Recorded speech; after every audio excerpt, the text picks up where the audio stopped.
नमस्कार दोस्तों, आप देख रहे हैं रियल क्राइम हिस्ट्री और मैं हूं आपके साथ खुर्शीद आलम।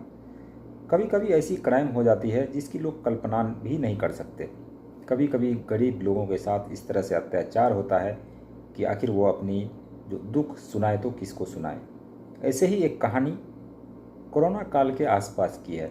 नवंबर 2021, जब कोरोना जो है वो अपने पीक पर था, कोरोना काल चल रहा था। ऐसे में बहुत सारे लोगों को का रोज़गार छिन गया, बहुत सारे लोगों की कमाई जो वो बंद हो गई।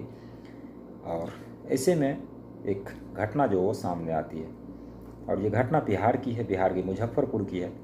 मुजफ्फरपुर का रहने वाला एक महान शख्स जो बिजनेसमैन था, उसके 2 बेटे थे और एक नौकर भी था।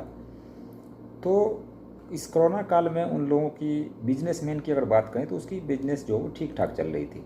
और बिजनेसमैन को जब पैसा होता है फिर वो अलग अलग तरह के सोचते हैं, अलग अलग तरह की फैसिलिटी जो वो लेते हैं। तो ऐसे में बिजनेसमैन जो है वो अपने नौकर से, अपने स्टाफ से कहा कि एक नौकरानी की ज़रूरत है और नौकरानी लाकर दो, अपने गांव से लाकर देना, क्योंकि वो यहीं पर रहेगी और यहीं पर वो सारा काम धंधा करेगी घर पे और सभी का ख्याल रखेगी, खाना वगैरह बनाएगी। तो उसी स्टाफ के नज़र में एक गांव में एक लड़की रहा करती थी, एक परिवार रहा करता था। उसमें एक लड़की थी जिसकी उम्र करीब 14 साल थी। तो 14 साल की उम्र की लड़की, वो स्टाफ अपने गांव पहुंचता है और गांव में जो सबसे गरीब परिवार था उसके घर वो पहुंचता है। उसके घर में एक लड़की थी जिसकी उम्र करीब 14 साल थी और उसके घर की माली हालत ठीक नहीं थी। तो वो उसके घर वालों को समझाता है और कहता है, उसके माता पिता को समझाता है, कहता है कि इस दौर में, अभी जो कोरोना काल का दौर चल रहा है, इसमें बहुत सारे लोगों को रोज़गार छिन गया है और घर की माली हालत तुम्हारी भी ठीक नहीं है। तो अगर तुम बुरा ना मानो तो मैं जहाँ पे काम करता हूँ उसी मालिक के पास उसको एक नौकरानी की ज़रूरत है। अगर तुम्हारी लड़की घर पे ऐसे ही रहती है, इसका शादी ब्याह भी तुम्हें करना है, तो इसके लिए भी पैसे चाहिए।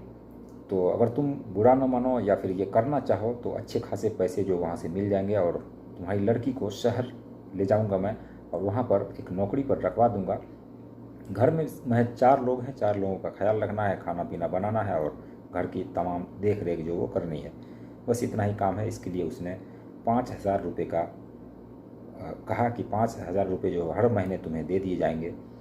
ये कहकर, ये सुनकर जो उसके घर वाले भी खुश हो जाते हैं, उस लड़की के घर वाले, उसके माता पिता खुश हो जाते हैं कि चलो कम से कम एक बेटी की ज़िंदगी जो वो अच्छी खासी चलेगी, कुछ कमाएगी तो घर का भी भला होगा। ये सुनकर वो लोग हंसी खुशी जो वो उस लड़की को, उस व्यक्ति को सौंप देते हैं, क्योंकि वो उसी के गांव के रहने वाला था। अब वो उस लड़की को लेकर, वो जो स्टाफ था, मुजफ्फरपुर चला जाता है अपने मालिक के पास। और मालिक के पास जैसे ही जाता है तो मालिक जब उस लड़की को देखता है खुश हो जाता है, क्योंकि लड़की 14 साल की थी, कमसिन थी, लेकिन खूबसूरत बहुत ज़्यादा थी, भले ही वो घर से गरीब क्यों ना हो। ये सुन देख कर जो वो मालिक खुश होता है और अपने घर पर उसको भेज देता है। घर पर उसका जो मालिक था, वो जो बिजनेसमैन था, उसके 2 और बेटे होते हैं जिसकी उम्र करीब 17-18 साल के आसपास रही होगी। तो घर में जब ये लड़की काम करने लगी, खाना वगैरह बनाने लगी, घर का सारा देख रेख करती और सभी को खाना खिलाती, उसके बाद खुद सोती, एक अच्छी खासी ज़िंदगी कटने लगी। लेकिन धीरे धीरे जब वक्त बीता, उसके बाद उस लड़की से जब उसकी माँ कुछ दिनों बाद मिलने आई, करीब 4 महीने बाद जब उसकी माँ मिलने आई, उसने सोचा चलो देखते हैं शहर में अपनी जो बेटी है वो किस हाल में रह रही है, खुश है भी या नहीं। जब वो माँ अपने बेटी के पास पहुँचती है तो बेटी जो है वो अपना चेहरा या फिर अपना शरीर जो है वो पूरी तरह से ढके हुए थी और अपनी माँ को देखते ही वो रोने लगती है।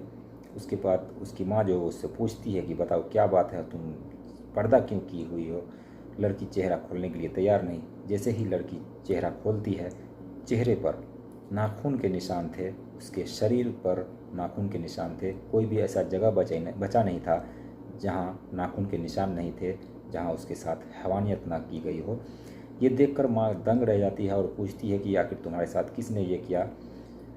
तो लड़की जो वो बताती है कि हमारे साथ हैवानियत हुई है। उसकी माँ जो वो तुरंत गुस्से में आती है और तुरंत वो उस मालिक के पास पहुंचती है और उसको कहती है कि तुम्हारे घर में मेरी बेटी है, मैंने ये समझ कर दिया था तुम लोगों के भले के लिए, तुम लोगों को ज़रूरत थी इसलिए मैंने दिया था, घर का काम धंधा करने के लिए, ना कि इस तरह की हैवानियत मेरे बेटी के साथ करने के लिए।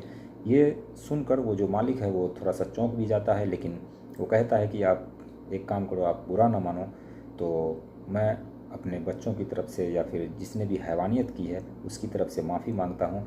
मेरा बहुत बड़ा नाम है इस शहर में और बहुत सारे लोग मुझे जानते हैं। अगर तुम इस तरह से चिल्लाओगी या फिर हल्ला गुल्ला मचाओगी तो हमारी बदनामी होगी। ऐसा करो, आज के बाद ये सब नहीं होगा और तुम्हें कुछ पैसे भी देते हैं और तुम जो है वापस अपने घर चले जाओ। आज के बाद तुम्हारी बेटी की जिम्मेवारी मेरे ऊपर है और तुम्हारी बेटी मेरी बेटी है। लेकिन इसके बावजूद भी वो महिला जो है वो नहीं मानती है। वो फिर वापस अपने बेटी के पास ज़रूर जाती है। बेटी के पास जब जाती है तो बेटी से कहती है कि तुम्हारे मालिक तो बहुत अच्छे इंसान हैं, लेकिन तुम्हारे साथ जिसने भी दरिंदगी की है उसको लेकर मैंने जब कहा तो तुम्हारे मालिक ने कहा कि तुम्हारी बेटी को आज के बाद मेरी जिम्मेवारी है, तुम्हारी बेटी के साथ कुछ भी नहीं होगा। ये उन्होंने मुझे आश्वासन दिया। ये सुनकर बेटी जो है वो चौंक जाती है और वो कहती है कि तुम जिस मालिक के पास गई थी ना, वो मालिक भी मेरे साथ हैवानियत कर चुके हैं, एक बार नहीं बल्कि कई बार, और उसके जो 2 बेटे हैं वो भी मेरे साथ कर चुके हैं, और जिसने मुझे गांव से लाया था, जो स्टाफ था, वो भी मेरे साथ हर रोज़ हैवानियत करते हैं। और ख़ास बात यह है कि ये लोग जब हैवानियत करते थे तो एक दूसरे को किसी को भी पता नहीं था, और जब भी ये लोग ज़ोर ज़बरदस्ती करते उस लड़की के साथ, जैसे ही वो लड़की आनाकानी करती तो ये लोग उसको मारते पीटते भी और उसके साथ हैवानियत करते। ये सुनकर जो महिला है वो गुस्से में आ जाती है और अपनी बेटी को वहाँ से लेकर वो निकल जाती है और पुलिस थाने जाती है। वहाँ पर एक रिपोर्ट लिखवाती है। रिपोर्ट लिखने के बाद जब किसी तरह की कोई ठोस तरीके से कार्रवाई नहीं होती है, क्योंकि आप सभी को पता है कि हमारा जो भारत का कानून है या फिर भारत की पुलिस है, वो समय पर जो है किसी भी तरह का एक्शन जो वो नहीं लेती है, जिसके बाद वो महिला मायूस होती है। और क्योंकि लड़की अभी नाबालिग थी तो पोक्सो एक्ट भी इस पर लागू होता है।